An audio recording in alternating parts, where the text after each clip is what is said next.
दर्पणकार बाळशास्त्री जांभेकर यांनी आज पहिलं वृत्तपत्र आज सुरू केलं आणि त्यानिमित्तानं पत्रकार दिन हा सगळीकडे साजरा होतोय, राज्यात साजरा होतोय।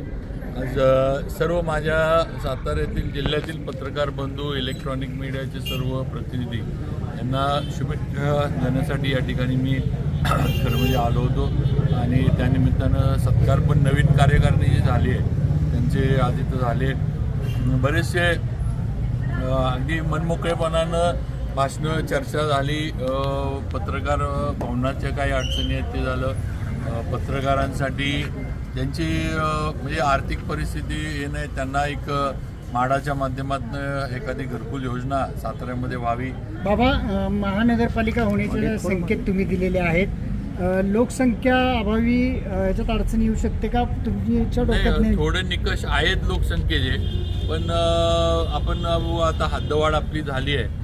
मला वाटतं आता जनगणना नवीन जे ती पण सुरू होईल, कारण पुढचे जे काही निवडणुका होतील त्या नवीन डिलिमिटेशनवर होणार, त्यामुळं जनगणनेचं नवीन जी प्रक्रिया ती सुरू होईल असं वाटतंय।